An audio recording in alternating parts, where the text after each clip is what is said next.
Okay. All right, so let's turn to the social actors argument. So the first argument here relates to the capitalist class, and this is a basic Marxist argument that you've definitely encountered if you've taken any sociology courses. Marx argues that the capitalist class is in control. Okay, he said, government is nothing but a committee to manage the affairs of the capitalist class. Okay, so he really sees, there's really no such thing as government by the people or democracy. The capitalists are running the show. And there's a variety of ways that this happens. So one, you have millionaires in the Senate. Okay, so lots of rich people, lots of former business people are in the halls of Congress. Okay. A second point has to do with the ways in which capital can influence political actors, and this is a big theme of Bernie Sanders' campaign. Through campaign contributions, through lobbying, through funding university research, through funding think tanks. You also have all of the media in the United States is privately held by corporations, with the exception of PBS, okay? And we have Fox News, which is, a sort of partisan source of news, also held by, a large corporation, and a very conservative, Rupert Murdoch, a very conservative owner of that particular news agency, okay? So that's one set of arguments. And that's all probably true. I mean, I think all that stuff is going on. So that sort of Marxist argument makes a lot of sense. But there's a second kind of Marxism, which they call structural Marxism. And this is pretty well associated with Fred Bloch, who used to be a professor in this department. He's now retired, although he's still working with grad students. And it argues that, yes, all that other stuff is true, okay? But even when a poor kid from Hope, Arkansas becomes the president, okay, you still don't get left-wing policy, okay? And the reason for that is that capital is the goose that laid the golden egg, okay? The government must have economic, so when Bill Clinton is in an office, he has to have economic growth, economic prosperity for him to get reelected, okay? He knows that, okay? Secondly, if there's not economic growth, economic prosperity, that will reduce the amount of revenues coming into the government, and he won't be able to do any of the sort of social things that he'd like to do, okay? And the last point here is that none of this is really in Clinton's control. If capital does not like what the government is doing, they can either leave or they can invest in other countries. And there's been a lot of this in the last couple of decades. And so there's really a requirement that political leaders maintain the confidence of business. And it gives business a veto over many policies, including, okay, I won't get into Bernie Sanders at the moment. Okay, but we can talk about it. All right, so that's that. A second set of arguments has to do with labor movements. And the argument here is a little less grim than the Marxist argument. So, Marx was arguing that the working class would make a revolution. Okay, so at the end of history, there'll be a big revolution and the workers will take control. This is a much more modest or reformist argument, arguing that labor can mobilize, unions can build, unions can form political parties, and they can get various social policies enacted. Okay. In a lot of countries, the labor movement established its own political party. That did not happen in the United States. Sometimes the Democrats act as if they are a labor party, and the labor movement is sort of part of the Democratic Party. For much of American history, the Democratic Party was divided between sort of northerners in the cities and in the labor movement, and then a very conservative one-party regime in the South, okay? And this meant that the Democrats were not as liberal as they might be, okay? Nowadays, the whole South has moved away from the Democratic Party, and now they're in the Republican Party, okay? The whole South is red now. Okay, and so that, we're going to talk a little bit about party polarization at some point. That's a big part of the party polarization, the sort of movement of Southern conservatives out of the Democratic Party and into the Republican Party. Marx had sort of mixed feelings about these welfare state developments. On the one hand, he supported them because they were good for the working class, good for labor. But on the other hand, he wanted there to be a revolution, and the more that capitalism could make itself a little more friendly, make life a little more livable, the less likely the revolution was to occur. Okay? And so there were sort of some mixed feelings about this, and sort of, and a claim that, this is just reformism rather than revolution. Okay? This picture shows the rate of unionization in different countries. The light blue, the dark blue shows the percentage of the workforce that's in a union. The light blue shows the percentage of the workforce that's covered by union contracts. Okay? So there are some countries where the union negotiates a contract with an employer, and then that contract gets extended to most or all of the employees in the economy, or at least in that sector. Okay? That's not really the case in the United States. You can see United States is right at the top of that picture with the lowest rate of unionization, 11.4%. Well, okay, not quite as bad as France. France is actually lower. In the French case, though, what I'll say there is that historically they had much bigger labor union membership, but you can see that even though there's a small unionization, 90% of the population is covered under the bargaining agreement. Okay? And so there's really not a need to be in a union there, because you're going to be covered by union agreements anyway. Okay? And I'll also say that in the past, France had higher levels of unionization. And so let's say there started to be an attack on that sort of extension of coverage, you would expect the number of people in unions in France to grow considerably.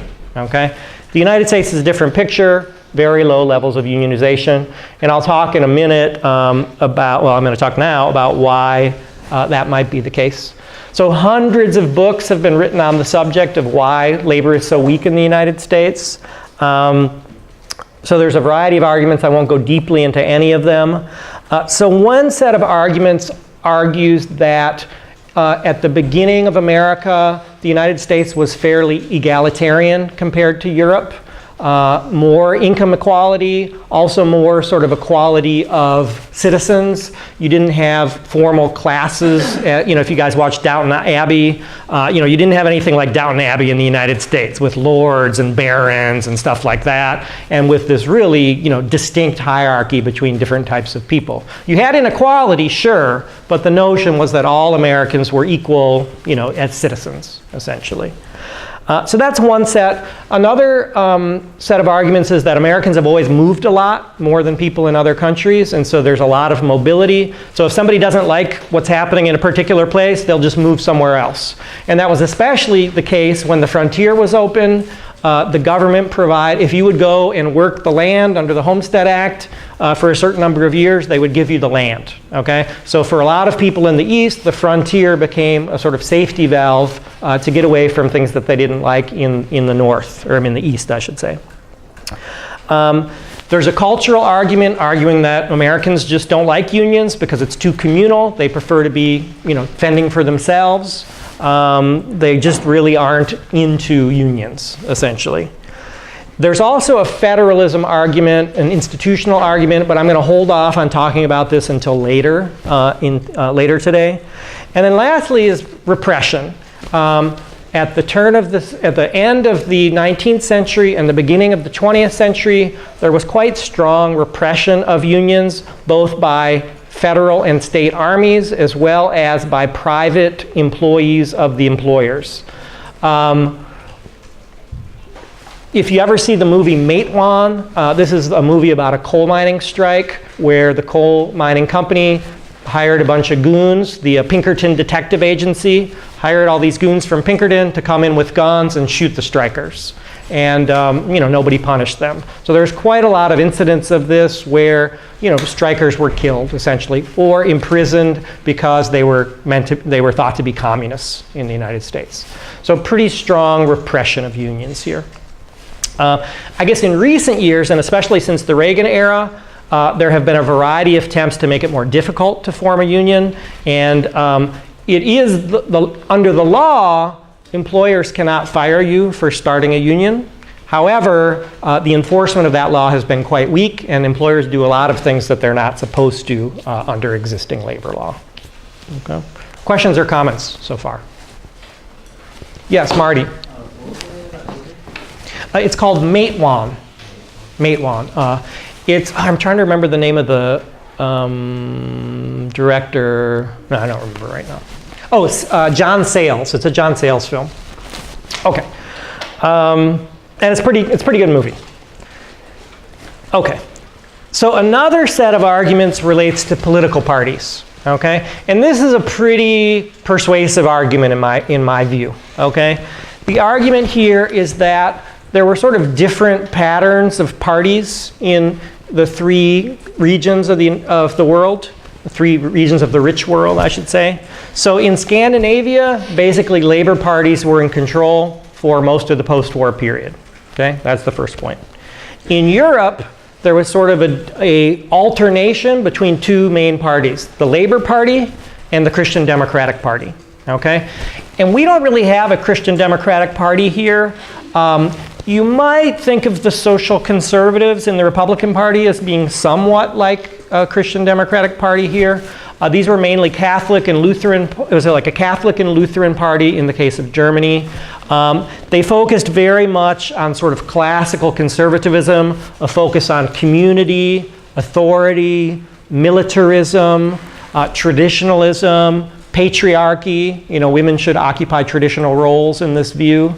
So very much a sort of old-fashionedness, you know, trying to maintain the existing status quo, not wanting too much change. Okay. What's interesting is those kind of welfare states, actually, these sort of conservative welfare states are actually quite big. They spend a lot of money, but they spend it in a very unequal fashion. Okay. And especially what they'll do is they give a lot of money to the military, and especially during the Nazis, obviously, and also a lot of money to like state employees and things like that. So a lot of sort of disparities within the welfare state in that sort of regime. And then a third regime, the English-speaking regime. And in these countries, in the UK, there was a Labour Party, there was a Conservative Party, somewhat like the one I just described to you, though a Protestant party. And then the Liberals, who never held power, but they would sometimes form coalitions with the other parties, were really a free market party. And so these would be analogous to some parts of the Republican Party today, the very free market fundamentalist parts. And then lastly, in the United States, in part because we only have two parties, we've never had a Labor Party, and for much of our history, we had sort of a centrist left party and a centrist Republican Party. And so when I was in college, my left-wing friends would always say, oh, there's no difference between the parties. You know, they're like George Bush, you know, the second George Bush and Al Gore, no difference. Okay, that was their claim. Now, of course, I might have said that.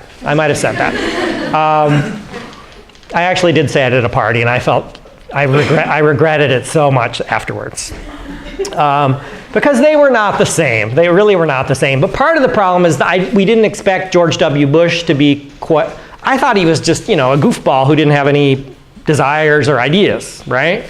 But he had a lot of ideas, and so did Cheney. Okay, right? So that's interesting.